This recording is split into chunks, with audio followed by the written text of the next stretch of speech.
Orihuela, vista desde el puente de Rusia.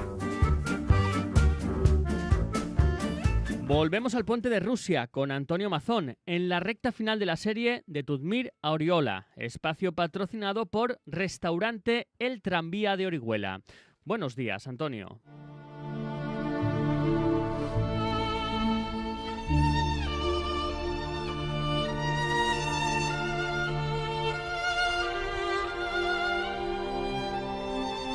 Buenos días. Hoy presentamos a uno de los monarcas más breves de la corona de Aragón. Un rey que ante la dificultad para ampliar sus dominios en la península, volvió la vista hacia el Mediterráneo. Aunque solo reinó 9 años, Pedro III consiguió pasar a la historia como Pere el Grande. Dice el cronista Ramón Muntaner que no era ángel ni demonio, sino hombre. El hombre que había nacido con más gracias después de Jesucristo. Fue tan famoso en su tiempo que hasta Dante y el propio Shakespeare se inspiraron en él como ejemplo de caballero.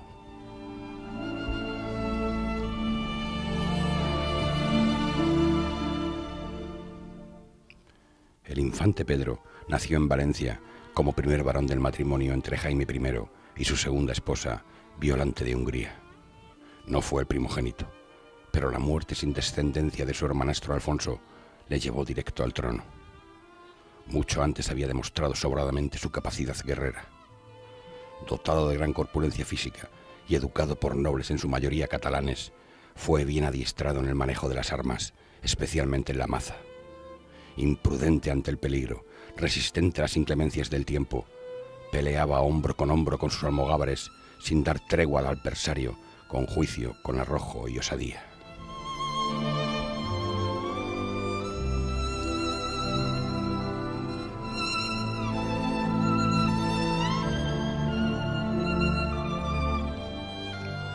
Estamos probablemente ante el verdadero liberador de los asediados en el castillo de Orihuela durante la primera revuelta mudéjar. Acuartelado en el castillo de Biar, Pedro y sus almogávares prepararon el terreno mientras Jaime I reunía el ejército, abasteciendo a los sitiados y reforzando las defensas. En una de sus violentas incursiones, que se alargó durante un mes, llegó hasta Monteagudo, en las mismas puertas de la capital, talando y arrasando las huertas, hostigando a los sublevados para facilitar el posterior paseo triunfal de su padre hasta Orihuela.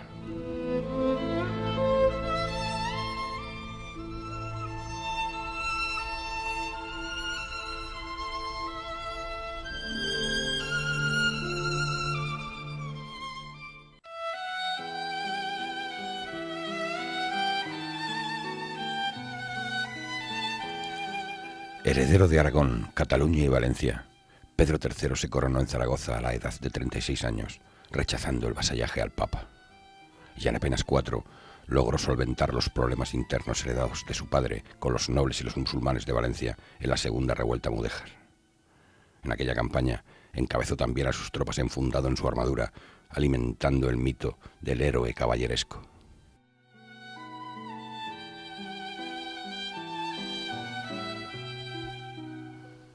Tampoco se le dieron mal los asuntos políticos. Con 17 años era ya procurador general de Cataluña. Además conocía palmo a palmo sus reinos y también a sus cuñados, el rey de Castilla Alfonso X y el rey de Francia Felipe III, viudo de su hermana Isabel. Para colmo, su boda con Constanza de Sicilia, nieta del emperador Federico II, supuso el acercamiento de la dinastía aragonesa al Sacro Imperio Romano Germánico. Fallecido su padre y controlada la mayoría del territorio, Pedro firmó una tregua con los mudéjares que resistían en los lugares bien fortificados, terrenos montañosos con escasos asentamientos cristianos. Rápidamente eliminó el sistema de pequeñas guarniciones a sueldo, implantando nuevos asentamientos estables, colonos con sus familias a los que entregó tierras cerca de los castillos que debían defender. Aquella fue la última revuelta. Tras su reinado, los mudéjares acabaron integrándose en la economía señorial, perdiendo sus recursos económicos, su condición jurídica, su libertad religiosa y su valoración social. La rica cultura acuñada durante siglos desapareció de un plumazo.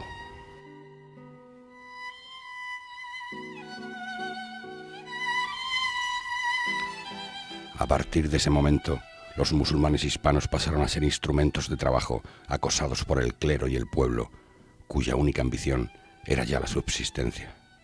Durante aquella revuelta, muchos fueron esclavizados legalmente como castigo, pero también proliferaron los secuestros del mudéjar que permanecía trabajando su tierra o cuidando el ganado pacíficamente. Trasladados a Valencia, a Ibiza o a Castilla, acabaron vendidos como esclavos.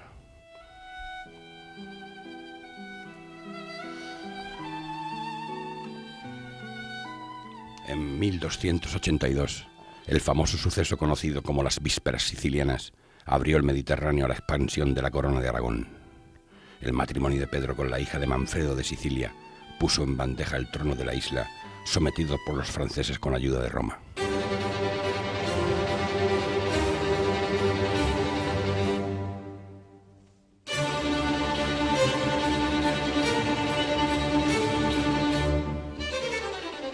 Desde Corleone a Mesina, los sicilianos habían pasado a cuchillo a las tropas de Carlos de Anjou, hermano del rey de Francia.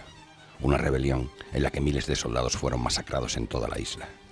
Poco después, temiendo la represalia y sin otro recurso al que acudir, los sicilianos ofrecieron la corona de la isla al famoso rey Pedro, que en esos momentos guerreaba con sus almogávares en las costas de Túnez.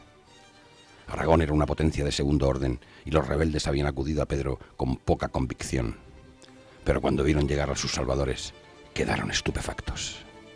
La avanzadilla aragonesa estaba compuesta por almogávares, unos tipos mal vestidos, desgreñados y roñosos, calzados con simples abarcas, mal armados, sin escudos, con la piel quemada por el sol de Túnez. Estos eran los soldados de Aragón que se iban a enfrentar al poderoso ejército francés.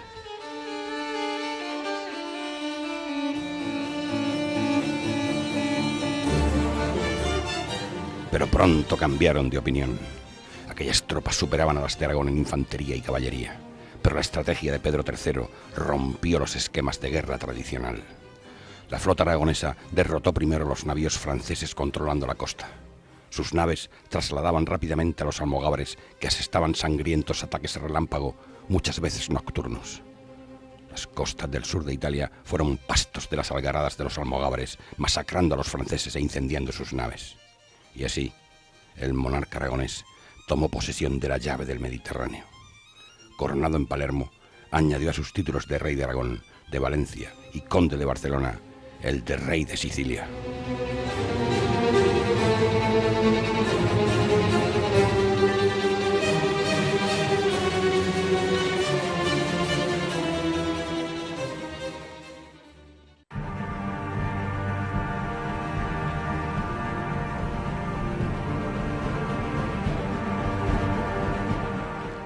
El beneficio obtenido fue incalculable.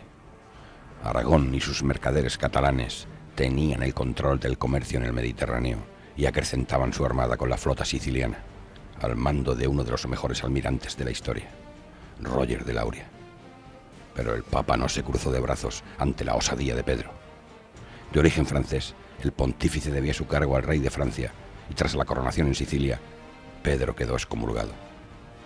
Defender la isla contra Francia y contra Roma era todo un desafío. Durante 3 años, los navíos sicilianos y catalanes comandados por de Lauria vencieron a los franceses. Este poderío naval era fruto de una importante ampliación de la flota aragonesa, pagada con una brutal subida de impuestos, sobre todo entre judíos y musulmanes. Pedro tenía claro desde el principio que el futuro estaba en el Mediterráneo. Sin la construcción de las galeras y el brillante papel del almirante de origen siciliano, Aragón habría perdido pronto su preciada isla.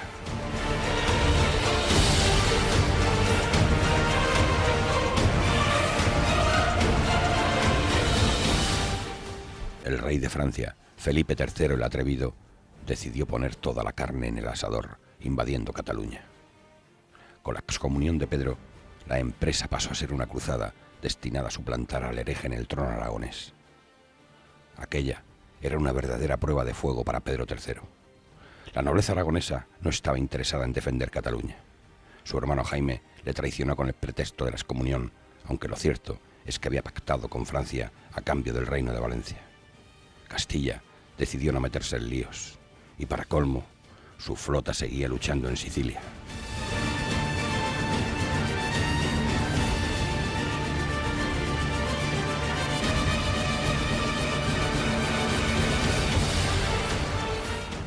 Tras una dura resistencia, los franceses tomaron Gerona, pero con sus tropas diezmadas por una oportuna peste y el regreso de la flota aragonesa, a Felipe el Atrevido no le quedó otra opción que pedir una tregua. Pedro solo le permitió cruzar los Pirineos con su escolta personal. Desde un alto en la montaña vio pasar al rey de Francia derrotado y moribundo, que junto a unos pocos jinetes y caballeros trataba de volver a casa. Luego destrozó lo que quedaba del ejército invasor.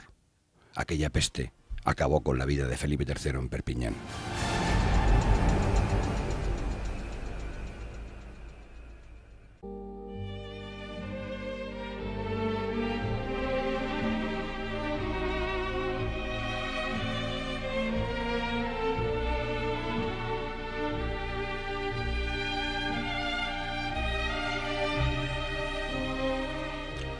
La victoria fue total, pero Pedro III apenas pudo disfrutarla. Intentó castigar a los traidores, especialmente a su hermano Jaime II de Mallorca, aliado de los franceses. También a Sancho IV de Castilla, que había incumplido sus promesas de ayuda. No olvidemos que guardaba un as en la manga. Su hermana Violante, reina de Castilla, le había confiado a sus nietos Alfonso y Fernando, temiendo por sus vidas tras la proclamación del infante Sancho como sucesor al trono. La posesión del reino de Murcia, donde estaba nuestra Orihuela, seguía en el objetivo de la corona de Aragón, por lo que Pedro conservó en su poder a los infantes de la Cerda, una poderosa herramienta para desestabilizar Castilla.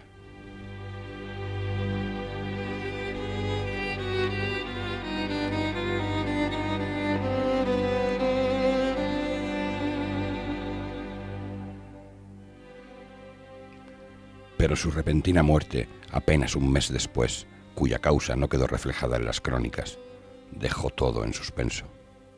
Con casi todas sus metas alcanzadas, Pedro III dejó Aragón en lo más alto de la escena internacional como dueño del Mediterráneo, y su figura pasó a ser un mito. Mallorca fue restituida a la corona por su primogénito Alfonso. Tuvo 3 varones más y 2 hijas, aparte de los múltiples bastardos que siguieron engrosando la nobleza de Aragón y de Sicilia. En eso se parecía a su padre. El segundo hijo legítimo, de nombre Jaime, heredó la corona de Aragón a la muerte de su hermano, iniciando la invasión que cambiaría el vasallaje de Orihuela. Pero no adelantemos acontecimientos. Hasta el próximo programa.